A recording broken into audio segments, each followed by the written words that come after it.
Attention, please. The show starts in 10, 9, 8, 7, 6, 5, 4, 3, 2, 1, go.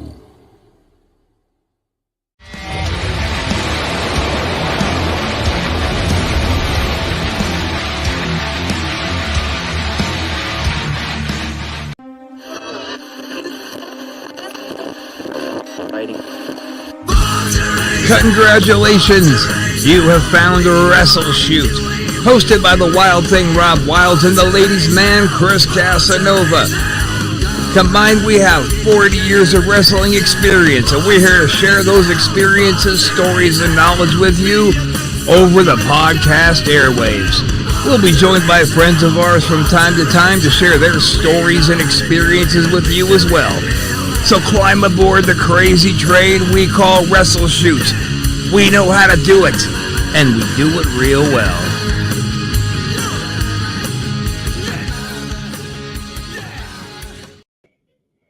Yeah, never, ever, ever get tired of that jam. What's up, everybody? Welcome back to WrestleShoot. I'm Rob Wilds, joined, of course, by... Oh, wait. No, he's not here. I don't know where Casanova is. I'll be honest, I'm a touch concerned. For him to just suddenly fall out of touch is incredibly rare, but to miss WrestleShoot without letting the brother know never happens. So it's got me a little concerned with this new activity you guys have seen that's recently been popping up from psychotic Uncle Jay and his new BFF Two Shanks, Uncle Lame and Two Shits. Okay, that was stupid. I immediately regret that joke. I apologize. You deserve better, and I will give you better. In fact, let's get started with giving you some better right now by bringing on not one, but a double dose of guests tonight. We're going to bring on one of our old buddies, back from the dead, so to speak. Say, Trannick, what up? Oh, what's up, yo? Whoa, what's up? No, seriously. Yeah, dude, that clown thing. Hold on. We over here are still celebrating 420. You know how that works. Yeah, I know how that was an interesting person. Give me a second here as I die. What we're gonna do? We're gonna go ahead and. No, I was gonna say that clown thing. That what the fuck, man? You got clowns, you got giants. Man, I got a lobster boy for you. I mean, yeah, awesome. I got the lobster boy. I could bring him up on here. Just saying, he's not technically he has wrestled. So I mean, we could just get all of them up in here, but we need some more of them clowns. We need some more of them clowns. You mean the ones who are more of the clown? Man, Two Shanks is pretty funny, man. I gotta say that's pretty interesting. Man, fuck that guy or girl or whatever it is. Anyway, look, let's get to who's been waiting very patiently. And you know what they say, don't piss off the sleeping giant, right? So let's bring on the 7'3" professional wrestler, the American Giant, brother man. What's going on, my friends? Look at that beast. I'm gonna start calling you Tiny from now on. I've been called that before, brother. Only once, right? More than once. On occasion. My mother called me Tiny once. Johnny Dangerously. Nah, never mind. So, yeah, dude, I mean, you think that these clowns are cool, like they're entertaining for you guys to watch. But it's my house they've been coming to, and now Casanova is MIA. That's got me pretty goddamn concerned. Wow. Really? Wow. I mean, I know he's in Austin, Texas, but they came to Tampa, Florida without a problem. Oh God, I know Two Shanks doesn't seem like the type to go to Austin. I lived there for 5 years. The place is horrible. I also lived in Austin, and he probably got He probably got like kidnapped by liberals. I don't know. Because there's a whole lot of them. He probably got kidnapped.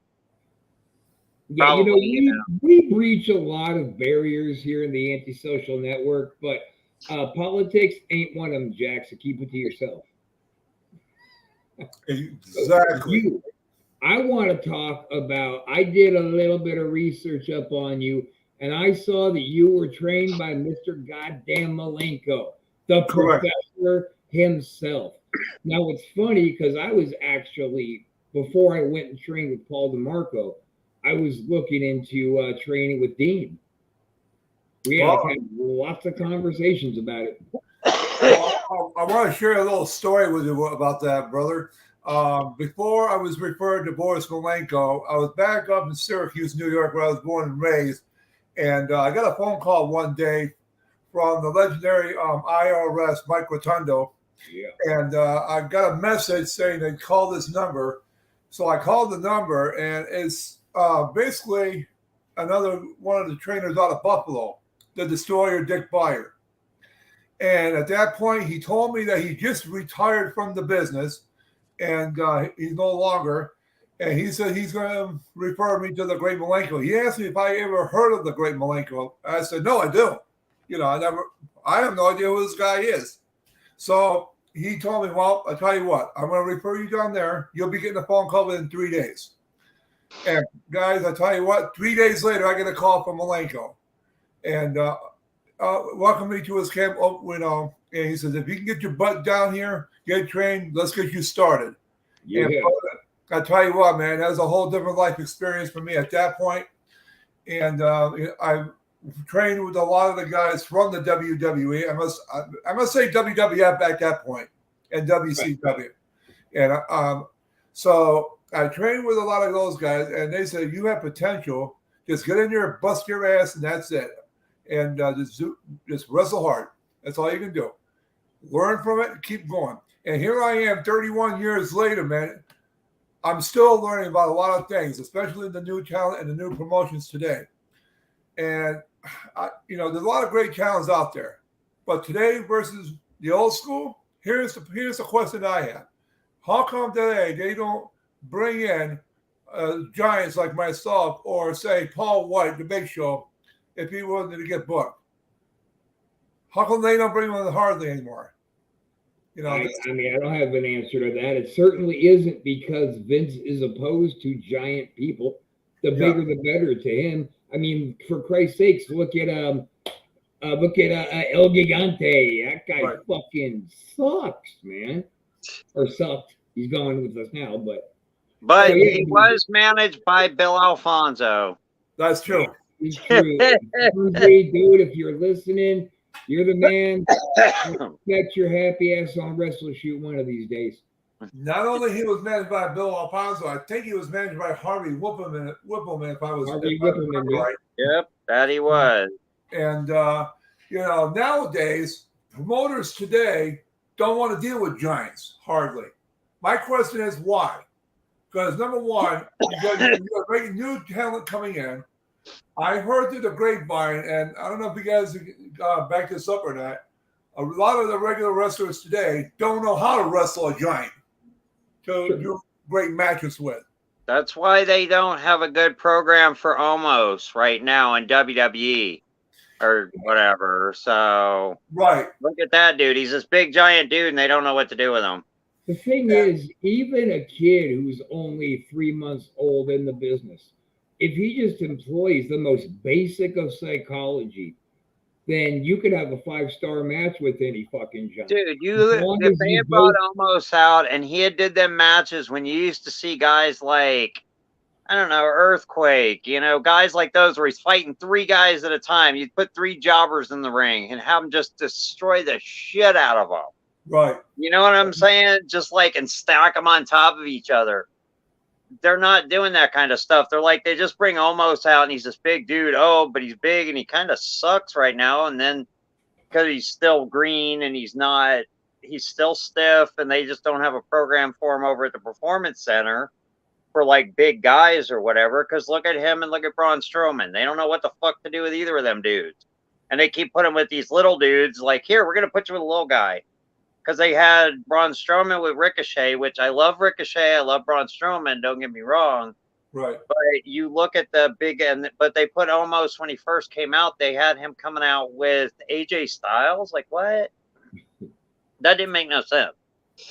You know, it's like just the casting. They need to let a big dude come out, have a great manager, and then just, you know, and then the manager can be a complete asshole. You know, like you look at somebody like a Cornette, he could piss everybody off, but then he could jump behind a big dude.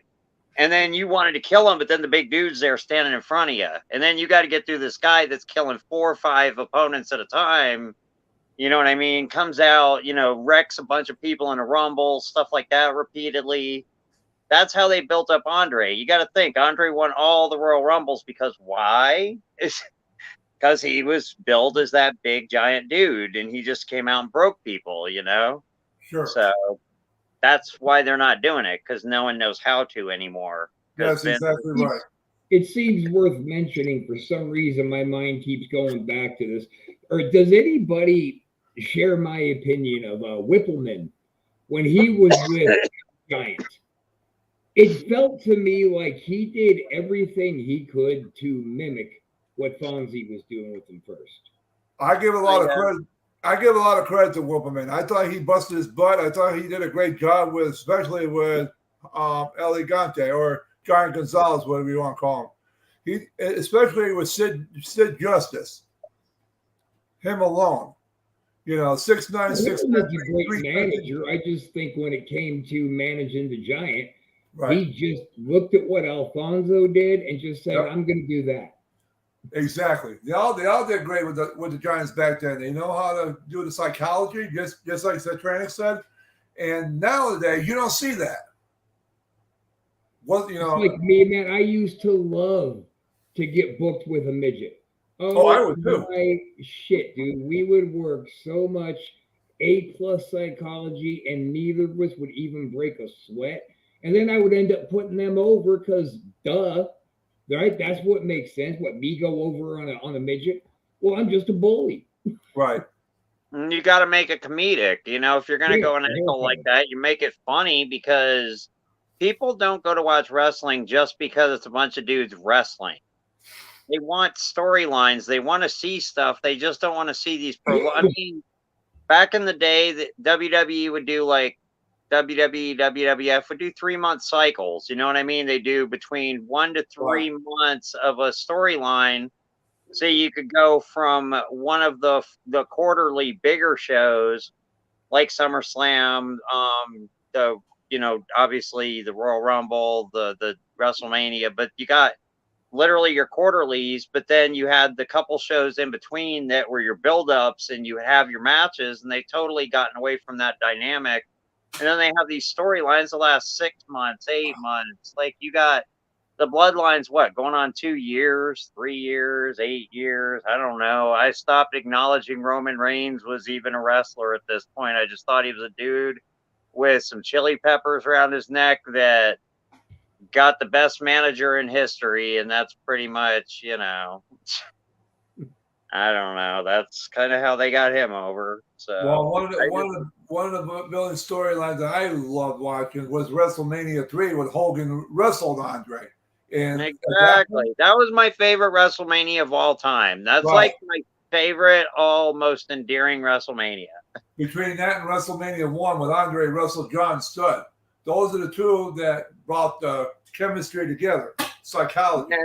And then John Studd got the money and threw it out to the crowd. You got that right. That was great. Yep. And he was terrified of Andre to boot, which he should have been. If boss don't like you and you're booked with him, it's going to be a rough week. Like, you're not going to wake up tomorrow being like, "Woo, I'm ready to go to work today." You're going to wake up and take some happy juice and then go to work. Yeah, you're going to bust your butt. And by the end of the week, by the end of the 7th day, you'll be sore as hell, man. You'll be sitting in the hot tub for the next 24 hours, you know? The whole time Andre just says, "We'll do it out there." He doesn't want to can shit out with you. He's like, "No, do it out there." I'm terrified. Fuck. And one thing I learned about Andre, was that if he didn't like you, he wouldn't talk to you. He would Just go put out you there away. and fuck you Straight up. up ignore you. Yeah, exactly. And I only met Andre one time. I think that's when I was junior in high school. He came up, him and Bobby Heenan came up after the Survivor Series TV taping back in New York. He shook my hand with his deep voice. He says, "How are you, young man?" And I says, "Good, sir." He goes, "Good luck to you in the future." Whatever that, obviously, I took that to heart at that point because you never know. I never knew at that point I was going to break into the business about 5 years later or 2.5 years later, whatever it was. And you got to be as tall as him, so. No, he was tall as me. So. Yeah, so. He was tall as you. Oh, yeah. Andre's 7'5", man. I mean. Oh, okay. You're 7'4"? 7'3". Yeah, 7'3". Oh, okay. But I got another friend of mine that's that's Wikipedia out, pal, because they got you as 7'2". say what? I don't know, nothing. Okay. I'm just the kidding. wrestling Wikipedia.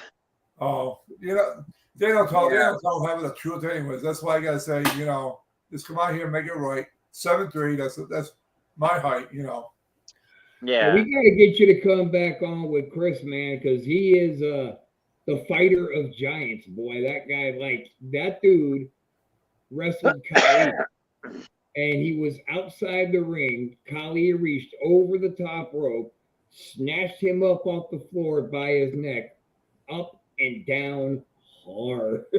Oh, yeah. He's just like Paul Isadore was another guy. He defended his title against, forever ago, but he was like 7'1". Chris loves the bigger, the taller the dude, the better. I had this amazing match in Vegas with this guy who's 7 foot. His gimmick is X. He wears like a black lucha mask that's just straight black, but he's got the Predator dreads that come out the top of it. Oh, okay. It's fucking amazing. And it was wrestling a guy your size. You don't show up and be like, oh, this is going to be a breeze. It's going to be a hard night. Eventually, you're going to have to take a high and a hard bump from Big Boy. I've actually had somebody saying they're interested in putting me with a 7-foot guy over in CCW for some of the Kissimmee shows. So, yeah, for some reason, I seem to know a lot of large men. Now, see, if you got another 7-footer, any promoter who's got a quarter of a brainstem is going to say, oh, fuck.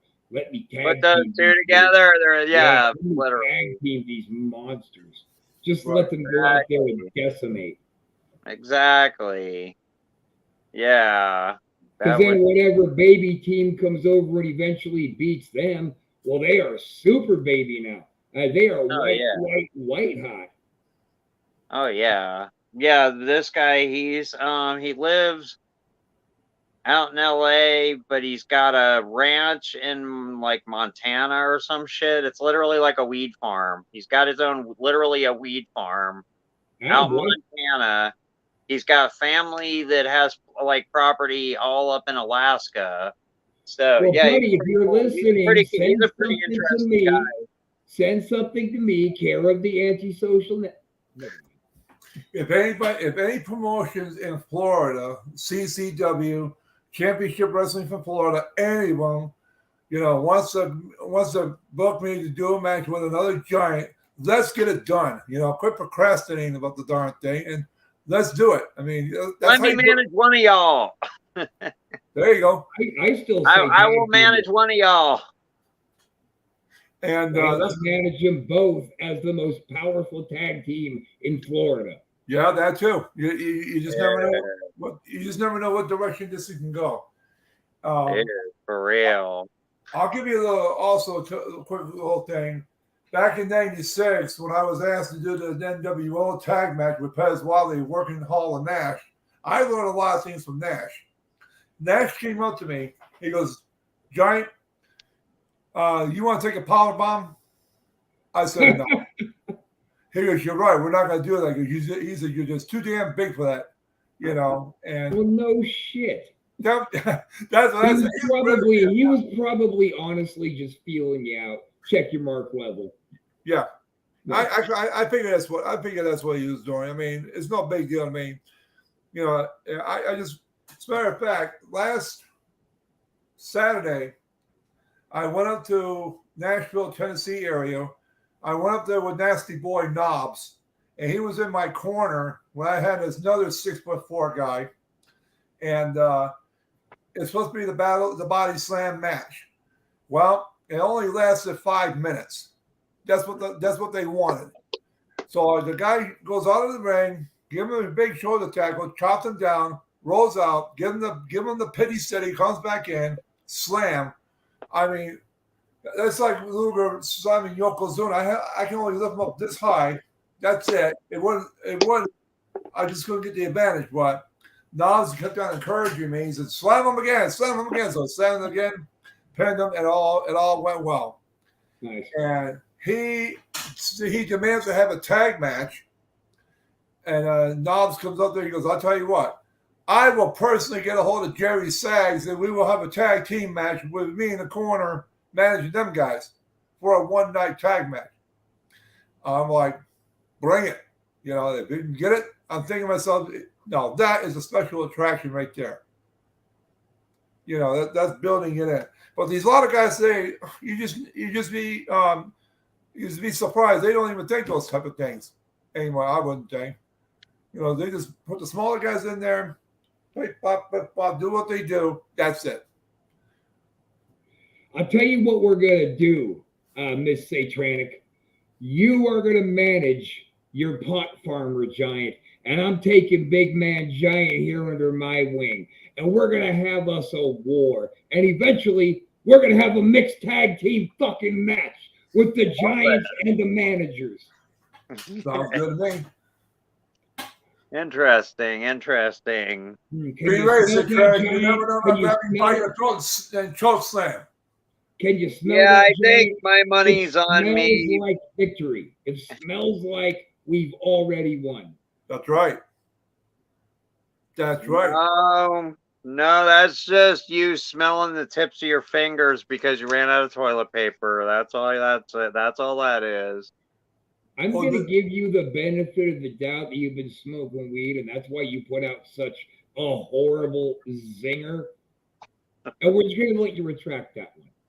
You can have Actually, I've made several edibles, so I'm several edibles deep, and I'm eating chocolate, zero sugar Reese's because you should be zero sugar because diabetes.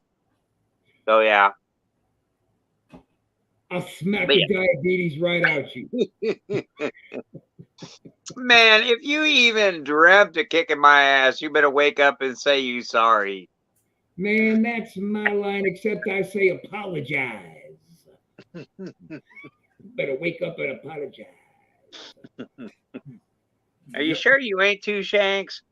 You sound a little too shanky there for a minute. I sounded too shanky? Shit, I'm Two Shanks over here and shit. Yeah, maybe not. No, that was a good one. Shit. I'm gonna stab you twice with my shanks there too. Two shanks.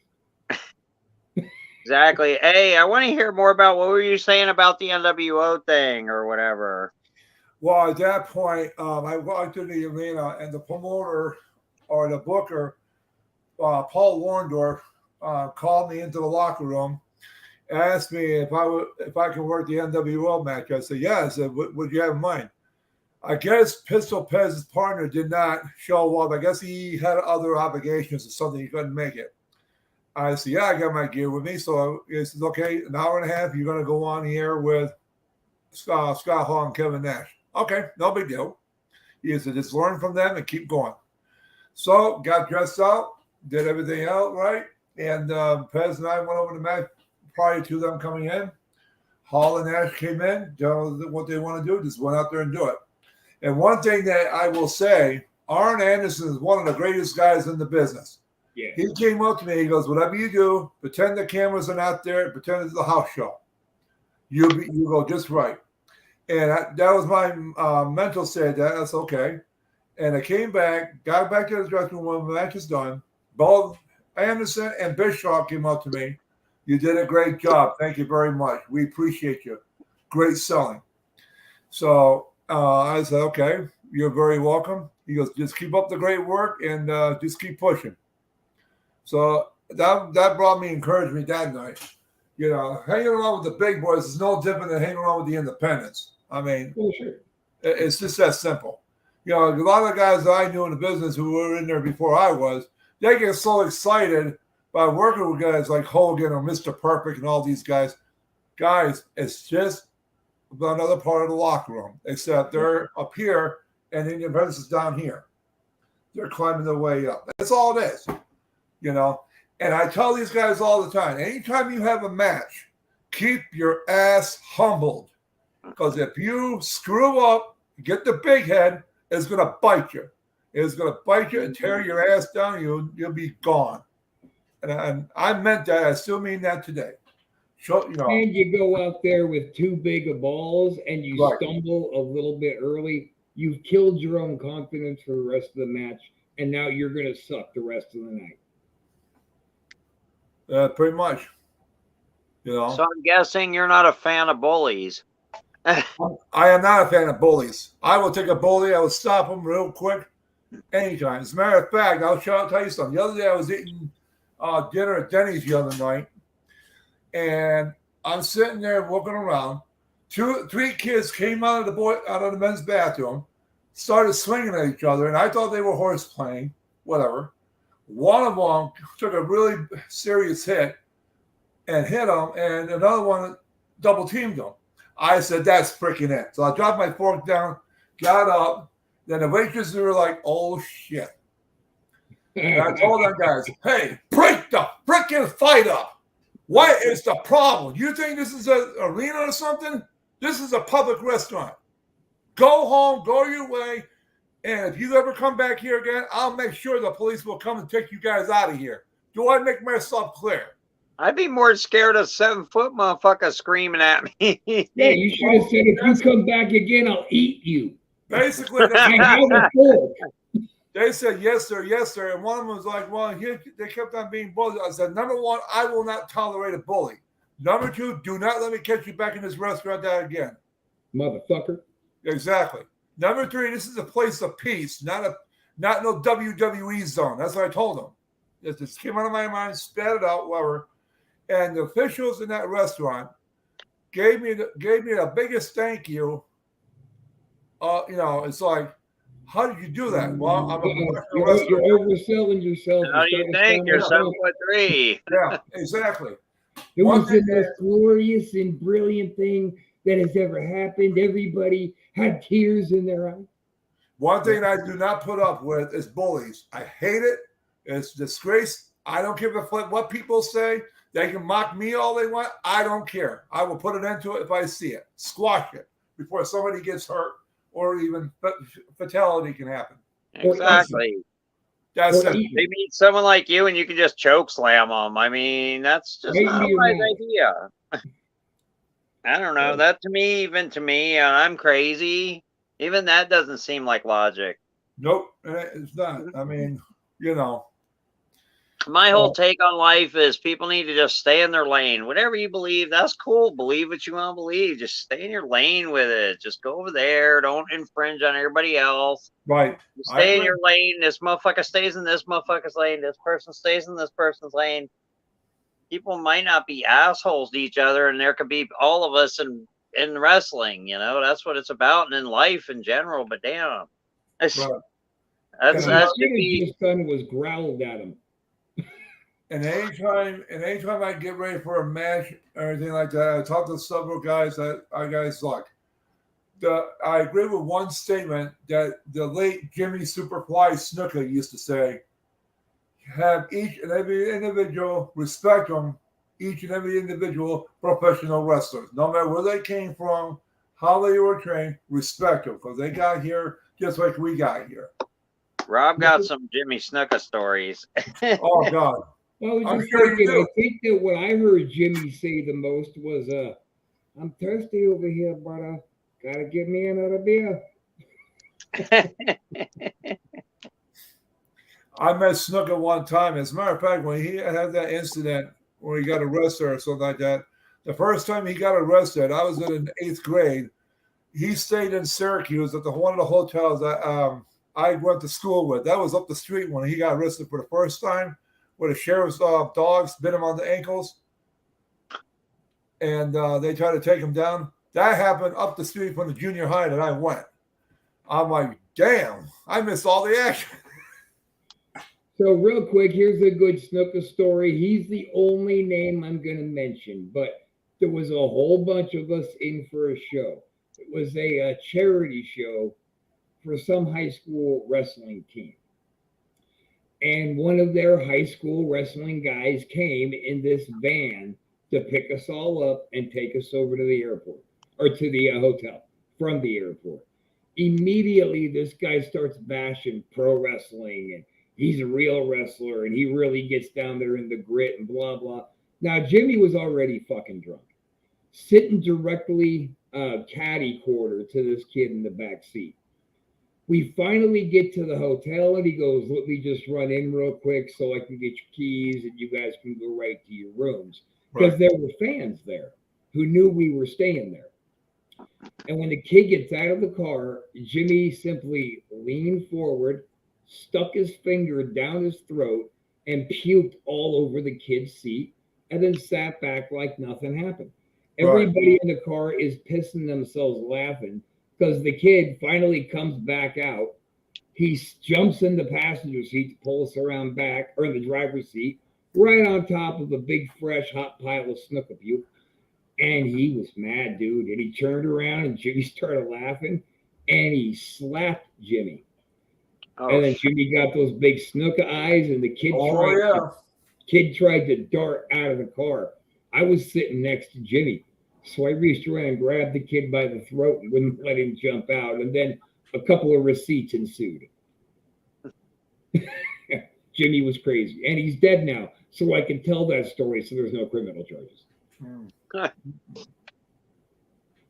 There's a lot of dudes who I would love to be able to share stories about, but I just can't.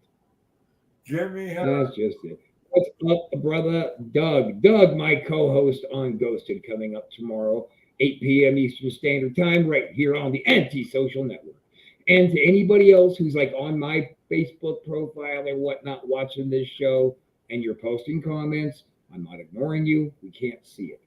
You have to authorize somehow StreamYard to blah, blah, blah. Google it. I don't know. Sorry, but we're not seeing it. Dude, didn't you say you were going to have the Ghost of Disney or something on some show or something? Oh, well, we were Dr. Thompson was talking about trying to bring Mr. Disney on, but I guess he's having a little bit of problem coming through from the other side, so he might be gone for a couple of weeks. Okay. I know he just straight up skipped last week because Liberace and Jim Morrison were throwing their annual bash, so he couldn't miss that. Right. Giants over here, like what? I just listen a lot. Oh, you were saying that I actually might have saw you at a Bayfront Center show. It was, I want to say February, I don't know, maybe 90. It was November of 96. Was it 96? Yeah, okay. Yeah, literally I remember being at that show and being like, and then I was like, you were there. Right. It was in November of 96. Now, did you ever get out back in the day and wrestle for like Rick Bassman or Vern Langdon, Alex Knight? I never wrestled them, but I know who they were. No, wrestled for them. Have you ever? No. Never have. No. Because you look just so familiar to me, like we've been on a show before. Right. And LA keeps jumping out in my head. Got that. We got Nasty Ronnie Galletti. He used to do shows all the time. In fact, that's my buddy. Nasty Ronnie's good. Yeah, Nasty Ronnie's one of the good ones. Yeah. He's my mentor. Like, great seriously, time. He's taken a special interest in yours truly. He said he's apparently taking me to the 13th level of the pyramids. So this should be an interesting experience. But yeah, he's kind of Ronnie used to do those shows in the early 90s, mid 90s, and they were at the ones at Universal Studios. Right. So you worked all those shows? Not all of them, but some of them. As a matter of fact, I had one match that Ronnie managed at the time. Nasty Ned Brady from WCW. Mm-hmm. And I had several matches with Ned Brady. As a matter of fact, one night, this is funny. One night when he was about ready to beat me home or pin me, whatever, I took a big solid chain, whacked him in the head. Okay, dropped it. Go for the cover 1, 2. Somehow I picked him back up. Somehow somebody gave me the gimmick. Boom! I went back. He pinned me 1, 2, 3. I found out through the grapevine that he was seeing stars for 5 days after I hit him with that chain. Wow. I probably wouldn't publicize that. That seems like that should be more kayfabe. Yeah, I fucked one of the boys up so bad he was seeing stars for 5 days. That's right, with a chain. I mean, I say Tranick could be proud of that, but that's me. I used to say this ain't ballet, but I said that once in front of a ballet dude, and he got fucking heated, man. And he pulled his shirt off, dude. And I was like, Jesus Christ, look at you, you're yoked. He's like, yeah, dude, because I'm in ballet. I'm like, oh, fuck, all right. Dude, Jean-Claude Van Damme started out in ballet, bruh. What's up, Mickey? What's up, Mickey? Oh, what's up, Mickey? Oh, Mickey, it's okay. Yeah, Mickey's one of our regular guys on here. Oh, okay. It's me, Mickey, goddammit. Do we have a problem? Oh, my word. I think I got a goddamn problem, because I don't have a goddamn problem up here with your goddamn Mickey Mouse show. So you just take and stuff it up your butthole, Ron DeSantis. I got more money than God. Sorry. Well, that derailed everything. Anyway, back to So what are some of the, actual legit challenges you find yourself hitting out there in the world wrestling? The past, the present, and the future. That's good. I'll start with the past. Okay. One of my toughest matches I had, and I'm glad I had this match. I have a lot of respect for this man and his manager, was Fidel Sierra, the Cuban Assassin. One time, the Booker wanted to book Cuba versus USA. Great match. As a matter of fact, Bill Alfonso refereed that match that night. And I learned a lot of things from the Cuban. And here's the thing. When he cheats in the ring, I got to find a way to put an end to that cheating. I respect the Cuban Assassin very much. He's a great athlete. He's been around a long time. Him and his manager, Fantasy, great combination, great units, working in the ring, manager-wise and all that. But I've had people come up to me, even today, if I was to be asked to wrestle the Cuban Assassin again, would I do that? I said, yes. I said, if you can find a promotion to book it, I'll wrestle him again. I have no problem with that. Let me make a phone call or two. Flag versus flag, whatever the case is. And like I said, I respect the Cuban. He's a great wrestler. Came out of Puerto Rico, Havana, Cuba, the WWE, all over, even the Oregon area. Hey, I tell you, much respect for the man. Great wrestler. I would be more than happy to wrestle him again. And like I said before, the only thing I do not like about my opponents are cheaters. If you cheat, I'm going to put an end to it. You can beat me down, whatever the case is. I'll do my best to beat you. If I don't, hey, I've already won because I step in there again, whether I win or lose the match. Well, then Satranic will be running from you around the ring like a scared jackrabbit because I tend to cheat. Sorry. That's all right. A girl like me's got to get over. Put this way. If I grab you by the throat, you're going for the choke slam, Daddy. You're going to be going 10 feet up. Bam! Onto the floor. And Well, Rob's going to be sitting there, you got your buck. But I would love to wrestle the Cuban again, and somebody out there will book it. I think I'm gonna have to send this video to a couple people and have them watch this and see what they think. Like I said, back then Cuban and I had great matches. I took it as a learning experience between him, Nasty Ned Brady, CB Oppie, and all these guys. I even wrestled the late genius Lanny Poffo. I've been around the block with these guys, and I'm not trying to sound like a big head. I'm just sharing my experience, what I had in the past. And, these new talents today, where have they been? They don't understand. I actually have a Lanny Poffo story, and it's not even wrestling related. After he got out of the business towards, he was doing telemarketing up in Largo. Yes, I remember that. Yes. I used to sell him lead listings because I was a hacker back then, and back when internet was easy to hack. And we used to break into places and steal credit listings, and we would sell them. We would sell them to like telemarketing companies for a price, and that's how we used to get over. But it's been so long ago, statute of limitations is up on that particular card. So yeah, I remember. You're right. I remember working for a company like that. Yeah. So yeah, we would sell them listings. Be admitting crimes all day long up on this bitch. Holy shit. Hey, all the shit I admit to, I've either done and done my time for, or the statute of limitations is up. If the statute of limitations ain't up on it, I didn't do it. Right. Yes, you did. No, you did. I probably did, but I'm not going to admit to it. I'm going to tell. Don't worry, the evidence is there whether you did it or not, so you don't have to worry about that. Well, you're guilty or you're just already guilty. All the evidence is coming forth. I mean, come on now. Hey, I am a sinfluencer, not an influencer. I'm a sinfluencer. I make sure I corrupt the youth of America. Do my part. Right here on the Anti-Social Network.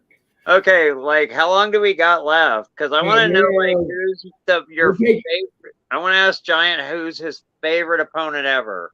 All right, we're taking it home, so let's go ahead and get that one out. All right, my favorite opponent. I got ever your all-time favorite. I got two of them. Can I name two of them? Yes, okay. You can name 5. Number one, the genius Lanny Poffo had a great match. He became my tag team partner for one time with his dad in my corner. Number 2, the Cuban. I will say that. I can honestly say that. Great. We had a great, solid match. And like I said, he cheats. I'll put an end to it the best I can. But I respect the man as a professional athlete.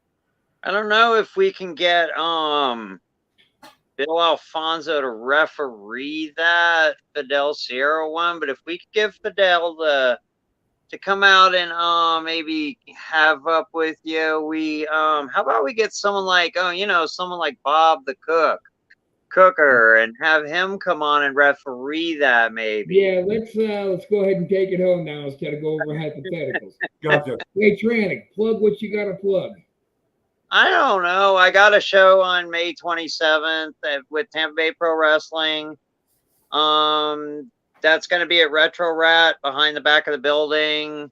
You'll see me out there with my new faction, The Disruption. We come out and we're just basically going to just make all kinds of a mess. And we're having a grudge match with a team that they kind of got together because of us just doing what we do and wrecking them, basically. So, and that's what we're going to continue to do, is The Disruption over there. So, yeah, if you get a chance to come out on May 27th for that one. And other than that, I'm working in the studio, doing work.